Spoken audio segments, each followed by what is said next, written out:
Hey everybody, welcome to episode 58 of the Stop and Give Me 20 podcast. 20 minutes with some of the world's top fitness professionals. I'm your host, Anthony Rendy. You can check out the show notes at continuefit.com. Before you do that, make sure you go to iTunes and subscribe to the show.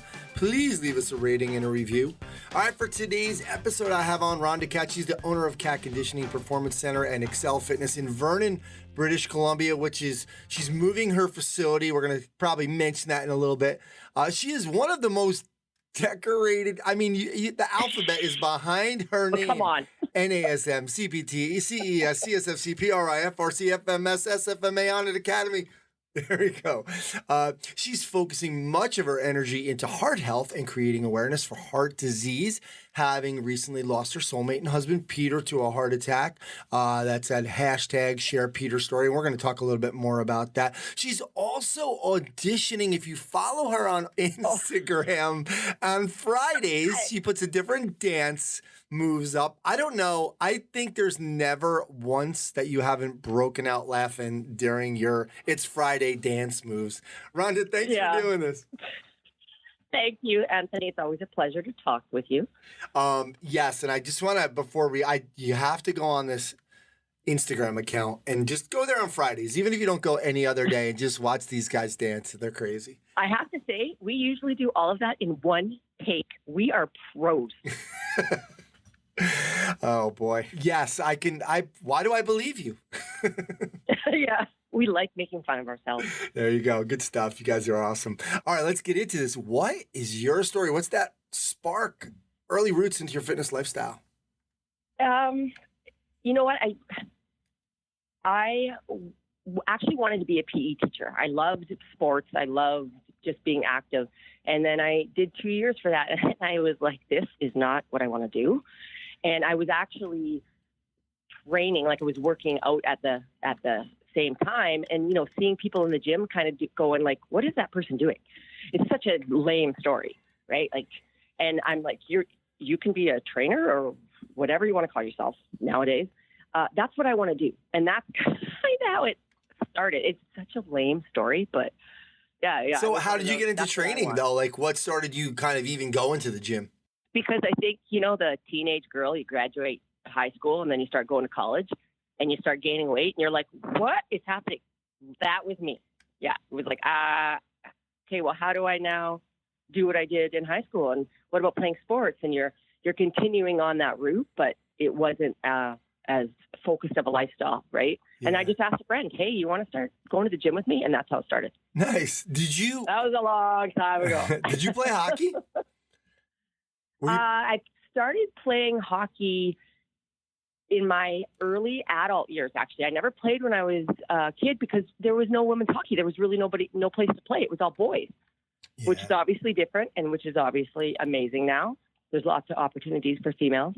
Yeah, I had Maria Mountain on the last show and we were talking about that. Exactly. It's pretty cool. Yeah. And at that younger age, I was all about basketball. It was just basketball. Don't mess with my basketball. And then that switched. Nice. It's funny though. Obviously, you're in Canada, so it's were you ever thinking I want to do some basketball training? Oh, 100%. Yeah, totally. And when I got into the industry, because I still love the sport of hockey, I just at that time I wasn't playing the sport because again, it just wasn't normal. I'm really dating myself right now. I'm aging myself. Anyways, but it was going to conferences, and that's when Peter Twist was that was the hockey guy, right? And I was seeing what this guy was doing, saying, oh, that's what I want to do. That's what I want to do. Very cool. Love that. Well, let's get into kind of growing up. Who was that superhero growing up? Who influenced you to become the person you are? Well, you know how I've listened to so many people, and yes, it's always the parents, but I have to say, it is so much for me just because what I've dealt with the last couple years. It's now I really look at how they raised me and the resiliency and the ability to be able to kind of hold my own. I would have never appreciated that if my life just would have been smooth sailing. And so there's so much thanks I do have to give my parents because honestly, if they didn't raise me the way they raised me, I Yeah. I would be much more of a mess than I am now. Did you feel like when you were a kid, though, like you were feeling that way as well? Did you recognize it when you Well, were a kid? no, no. But I was always that, bossy kid, and you're going to do it a certain way so it's done right. And I've definitely carried that on in my adulthood. But you don't think that when you're a kid. At least I didn't. You're just living your life. Yeah, yeah, most of them. Exactly. Well, talk to us about now. Who's your superhero now? And anybody out there that's kind of doing some great things that you really kind of look up to? Such a hard question because there's so many people that I do look up to. I feel like I'm that person in the industry that is just,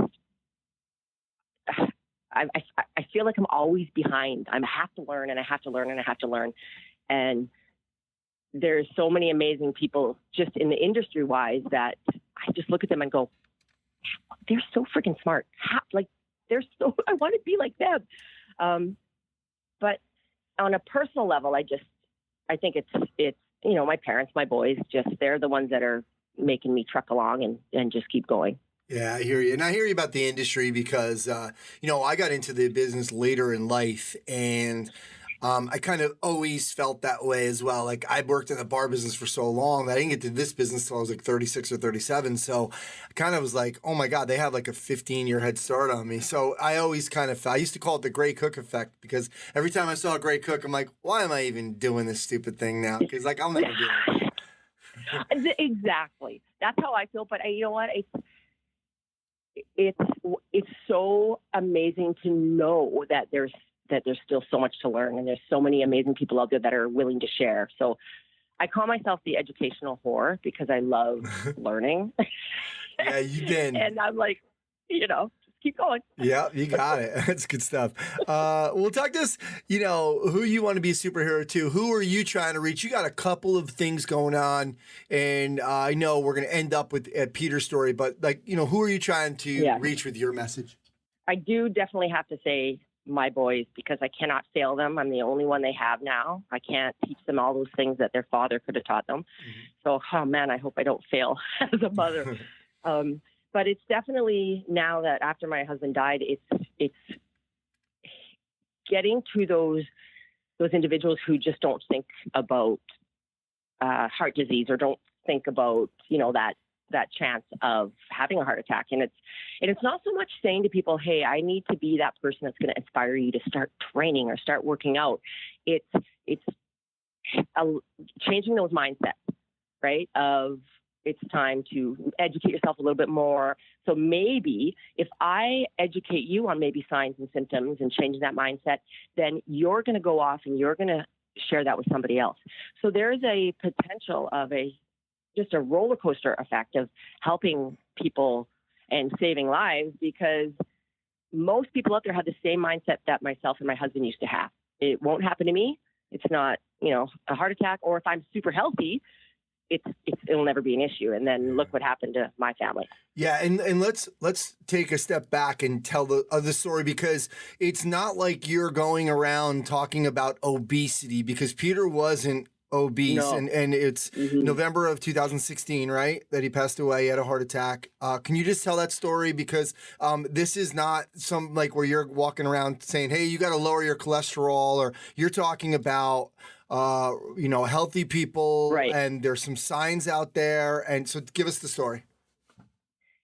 So Peter was very active. Like his whole life, he grew up very active. So first off, you'd think, oh, there's got to be a buffer there somewhere, right? He's leading that healthy lifestyle into his adulthood. He was not obese, so he carried a healthy adult weight. There was no family history. He was a non-smoker. He was this strong, healthy guy. And he was always that guy that his friends would be like, oh yeah, like he's the tough one, or he's the strong one, or he's the one out running and mountain biking. And he had a massive heart attack in what they would call, the widowmaker. So where it was located, and it just wasn't that person that would happen to. And that's the mindset of so many individuals. And his age, he had just turned 46. It's crazy. So what are some of the signs that you're trying to educate people on? Like, because, for example, I mean, I'm 51, so like obviously that scares the crap out of me because I'm kind of in that realm too. Like, hey man, I've been all over. I'm a trainer. I've worked out. I walk to work. I ride my bike everywhere. It doesn't mean crap, So like it scares the hell out of me, right? But Yeah. so give us an idea of what were some of the things that when you look back, you said, okay, these are what we need to educate people on. Yes. First off, I think so many people, when just thinking about the signs at the time, when you're having a heart attack, people think it's just like the movies. I'm going to clutch my chest. I'm going to have chest pain, arm pain, and I'm going to know I'm having a heart attack. And that's not the case for a lot of people, and especially through getting Peter's story out there. And I'm totally having in mind, like, it's been 2.5 years since he's died. So 2015. Oh, 15. Are sorry. we? Yeah. So, with Peter, I can now look back, and it was a couple of years before he died that he actually started having symptoms. So what people will say, oh no, there was no signs. I think if you really look deep and hard, everybody will have something that's going on. So I remember 2 years prior that he would complain that his legs would ache, and it actually started in his calves. So this wasn't something that you could stretch, or this wasn't something you could massage out. It was a very deep ache. And in my trainer brain, I would be like, you need to see a physio or do some rolling, right? Like there was always some kind of strength and conditioning or trainer reason that this was happening. And then the summer before he died, it actually moved. It was worse, and it was in his quads. And he was somebody who would never miss work. He was never sick. And he would like grit his teeth and say, this is driving me crazy and I can't do anything about it. And he also had really extreme fatigue, and to the point where he couldn't keep his eyes open. So he was a weekend worker. He would work Friday, Saturday, Sunday for 12 hours. He would have Monday through Thursday off.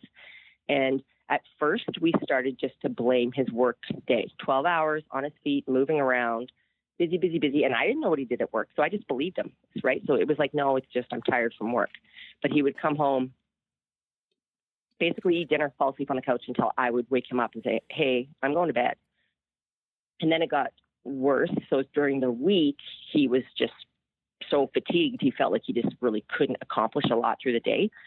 But because he was becoming more fatigued and he was doing less activity, in our brains, it was like, well, you're just tired because you're not as active as you used to be. This is weird. Let's go. So it's just ridiculous what that mindset where it can take you. And that is, one of the biggest things that I'm trying to educate. Again, it's the mindset that's tearing families apart. And then activity, like if we would go mountain biking, the one day we went on a brand new trail, and we blamed this brand new trail. It had to have been the trail. That's why when you got home, he complained that, my chest is aching. Well, that's a pretty big red flag. But again, we were like, oh, well, it's just, you're not as active as you used to be. Brand new trail. It's a hard trail. There's always those excuses. And that's a pretty substantial red flag. And then the night that he died, he had played hockey, came home, woke me up in the middle of the night about 2:00 and asked for Rolaids. I had to get up at 4 for work. I'm like, nope, roll over, go back to sleep. And 2 hours later I woke up and he was having a heart attack in bed. So there's never, and I have to say his heartburn, he never ever had heartburn. It was very, very extreme, like when he woke me up and asked, and I was, said no, he said out of his mouth, he said, fuck. And I knew that, well, it must be bothering him, but I went back to sleep. Right. So there's a 2-hour window. I know that if we would have got up and said, this isn't right, you're going to the hospital, that he would probably still be alive today. So now I have to live with that kind of shit, right? Yeah. But I like listening to it though. These are all things that like so many of us would like. I know Like you talked about with the eggs, the legs like kind of aching, right? I mean, I'm like now I'm like, oh shit, in the morning sometimes I'm like, whatever, or so many times we feel fatigue, and then give somebody a hammer and everything looks like a nail, right? And we're as trainers, we're like, well, are you eating? Maybe you're not getting enough vitamin, B or whatever. The chest aching, I could see it because like when we play sports, we're always thinking, oh, of course, no, you work through it. You just, of course I'm a little sore here, I'm a little sore there. And same thing with the heartburn, and same thing being in bed, like with your spouse, who is like, it's 2 a.m. and you're just like, normally, you know what, go get it yourself. Or, you know what, like, I'm sleeping, like, come on, that's just all stuff that we all would do. And it's crazy to kind of, we could be Monday morning quarterback, but obviously you're trying to educate people on all this stuff, which is very cool. Yeah, I'm hoping there's a difference being made. Yeah, absolutely. Good stuff.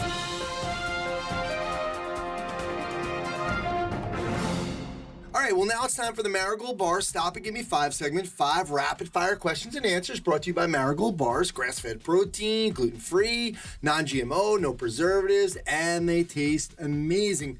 Rhonda, you ready for this? Okay, I'm ready. Let's go. You're a hockey girl. I love it. Coolest hockey moment of all time? Oh, well, I've been very fortunate to work with 4 Stanley Cup winners. So Steve Kelly with the Devils, Ozzy with Detroit, Eric Goddard and Carter Rowney, both with Pittsburgh. So with Eric and Chris, we were able to, be at the Stanley Cup party when they brought it home, just being so up close to that in such an intimate setting. It was very, very cool. And at Ozzy's, my boys were there as well. Peter was there for both of them. So you have pictures. My boys have pictures with the cup. And there's not that many families that have that opportunity. So that for me, and with Carter winning last year, I was so happy for him because that was his first year, fourth line guy. He came in, he worked his ass off. Like he made a difference on that team. And look at your first year in the NHL and you're winning Stanley Cup. How cool is that? Crazy. And I got to say, just even as a mother, being able to, as silly as it sounds, but watching my boys play, I could watch them every day, every second of the day. Yeah. And that's a pretty cool hockey moment. Yeah, I hear you. And I hate you now, by the way, just from those Stanley. So anyway, you can have lunch with any public figure from the past. Who would it be and what would you ask them? Well, a little cliche, but it has to, I can't say anybody else other than my husband. Okay. All right. My brain just automatically goes there. Just give me 5 more minutes. I don't blame you. All right. You are a book workshop seminar whore. So we have to pick one that was instrumental, just one that was instrumental. When you look back, you say, holy cow, that would change your life. Just one? Just one? I have to. Oh, well, can I kind of put like the FMS and the FRC and FRA all in kind of one grouping? There you go. Yeah. Pretty, even especially with even just the FRC and the FRA, that was like, whoa, because it was a topic that, was just mobility, joint mobility, and that was kind of the first one that really hammered home that topic, obviously, right? Yeah, so yeah. I loved those 2 courses. Yeah, those are really. And I would redo them. I would do them all over again, probably 2 or 3 more times. I did FRC twice because there's so much going on. You could pick up different things, and it's one of those things where you kind of leave and you're like, the next day you can't walk, and you didn't do it. You just you stretched and like did some isometrics, and it's like what? Yeah. Yeah, no doubt. If you could be in any movie, what would it be? Well, I think I'm the only person I know that doesn't watch movies. I don't enjoy movies because they're too long. My squirrel brain is like, is it over yet? But I would have to pick a person like Will Ferrell. If I could be in something with him, because I love to laugh and I love to be stupid. I mean, how much fun would that be? Yeah, you would be. I think they're going to pick up the Friday dance stuff as a possible movie. Should. Really, they should. All right, I know we talked about it, but it is that important. Give me 3 signs and symptoms we all should be aware of in regards to early awareness for heart attack. Okay, well, actually, what I would really love to say here is that people need to understand that the signs and symptoms actually vary so drastically between not only just men and women, but just people in general. So that is what most people don't understand. They think it's always the same things. So, I mean, I can only go with personal experience of what Peter had experienced, but talking to individuals who have experienced a heart attack and survived, it's all over the place. Like, I honestly can't pick 3. It could be heartburn. It could be nauseous feelings. It could be a sore jaw. It could be, they're feeling sweaty and clammy. Some people just feel like, you know what, I felt sick. I just felt like I had the flu. I went and laid down. Like, who thinks they're having a heart attack and they have flu-like symptoms? A lot of people said that's how they felt. Yeah. And it's and I never knew this prior to Peter's death. I thought it was very consistent, same signs and symptoms all the time. Yep. So it's not. I guess the message is when something's different, like, go get it checked out. When something's happening that's a little weird and different, go get it checked out. And everybody that I have spoken to has said, yes, Rhonda, it was so weird or so different or so extreme. It wasn't anything they were used to feeling. Yeah. And that's very important because it made those people kind of take a step back, but they never once thought they were having a heart attack, because it's either something that's going to happen only to somebody that's older, that's their mindset, or like the traditional media markers. If they weren't obese, if there's no family history, right? Yeah. That's where their brain's going. And most of these individuals that I'm speaking to are like Peter, and they're younger, and they're the guys or even the females, right? That just, you look at them and you think, oh, that's a healthy person. Yeah, it's crazy. All right, good stuff. Well, hey, let's finish up with the project you're working on. It's actually getting me really excited. I know you've been posting on social media. I'm really happy for you. Tell everybody about it. Our training facility that we've currently been in for 7.5 years is relocating to my dream facility. It is a space that actually overlooks an ice rink. So they're twinning the current arena in Vernon, and that's where our junior team plays, the Vernon Vipers, who I work with. So they're twinning, they're adding on a second ice sheet, and our training facility is a space just kind of above that. So we have our indoor windows look right over top of that ice sheet, and that the fact that I'm in my, I can train and look through the window down to a hockey rink. I mean, that's hello. So cool. It is like, it's so exciting. So we're opening this summer, and it can't happen soon enough. Along with that is just Peter's story. So getting that out there more, sharing it out there. And there's a Facebook page called Peter's Story. There's an Instagram page. There is, I'm trying to share as much information there as possible. And I'm hoping that it can just get bigger so more people can learn. Absolutely. And obviously not go through what our family has. Yeah, and we will have links to that at on Continue Fit as well. So good stuff. All right, what's that letter to your younger self? What advice are you going to give young Rhonda? Oh, okay. So I have to say, you to love harder. And I'll tell you why, because I had an individual say to me, I was told that you should always put your spouse first, not your kids. And as a mama bear, as a mother, I'd be like, when I heard that, I thought, what, are you kidding? Like, I'm a mother. My boys mean the world to me. They're everything to me.